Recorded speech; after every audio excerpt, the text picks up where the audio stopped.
three individuals that are representing Tennessee today. And, just having that time with them on the plane, and we got together last night, and, how far they've come in our football program. And they've helped lay our foundation. And I think they're not only great representatives for the University of Tennessee and the state of Tennessee, but I think for the Southeastern Conference and all of collegiate football. I do have one topic to cover, and then I'll answer any questions y'all may have, is we do have some title changes and some new responsibilities within our coaching staff.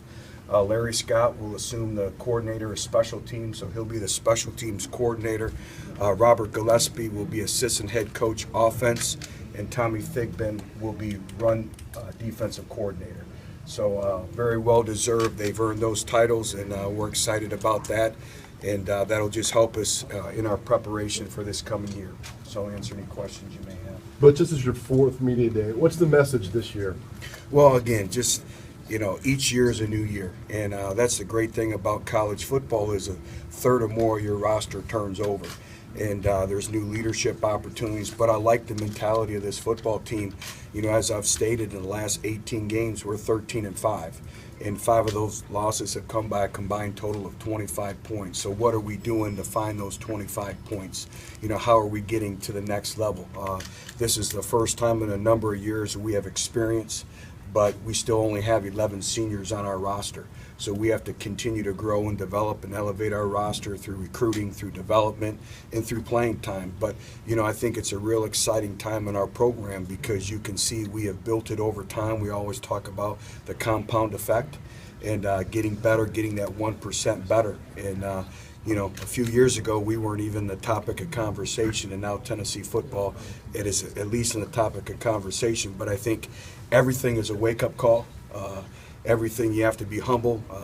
So we get here, and we got on the bus, and it was over 100 degrees in our drive over here, and I thought the bus driver said roll tide. So that kind of snaps you back into reality here very quickly. Butch, the 3 guys you brought down are from that 2013 class that you had a couple months to put together. Did you sense then when you were putting that class together with these 3 guys that they could be guys you could build this thing around over the next couple of years? Absolutely. Everyone wants to get in the recruiting process of 3 stars, 4 star, 5 stars. We want 5 stars in character. And we have a recruiting profile, and I think we trust our assessment of their skills, but we'll never compromise in 5-star character, and all 3 of those individuals have that. And, they had options to go elsewhere. We had 31 days to put together a recruiting class, and they've stayed the course, and they have really laid the hard work, the foundation for what we're experiencing right now. You look at Joshua Dobbs having to play as a true freshman, and I don't want to speak for him, but I think kind of a true freshman wake-up call was the Auburn game, and that kind of set the temperament of building our football program with speed. If you recall, the special teams game was very, very apparent, and you look at how far we've come in our special teams game now, and I think a lot of that, you go back to past experiences and you learn for those, and I can point towards the Auburn game our first year, but just excited for these individuals. They've earned the right to be here. Butch, is it a relief to have the Title IX lawsuit settled and be able to put that behind you? I don't view it as a relief. I don't view it as put behind us. I think that's a serious matter, a serious issue that every college, every university, every college campus faces, and it's also in society as well. So we'll continue to have that as a learning experience for our football program. We'll continue our year-round education with our 4th and 1 Wednesdays. We've been very, very proactive with that. We'll continue to be that. I think we've set the bar for all of college football with our speakers in those programs, but that's something that we take very seriously. And John, I don't ever look at it as that being behind us or in the rearview mirror. We'll always point towards it as a learning opportunity. Is there any update on Alexis Johnson? His status has not changed, no. Coach Cam Sutton, one of those guys in that class. Jim Thorpe watch list came out last week. And think about cornerbacks. He's not your stereotypical flashy guy. But can you just talk about his attitude, his demeanor, the quiet confidence that he has out there? Yeah, consistency and performance. Everything that Cam Sutton does has a purpose. He has tremendous competitive character, his work ethic. He's a team captain, and it's very, very important to him. This football program is very, very important to him. When you look at him having an opportunity to leave early for the National Football League, he elects to stay along with Jalen Reeves-Maben and Elvin Kamara. I think that speaks volumes for what we have here. But, you know, if you're looking at a prototypical student athlete, you look at Cam Sutton, but it's also Jalen Reeves-Maben who has his degree. Josh Dobbs will graduate next May. Cam will have his degree in December.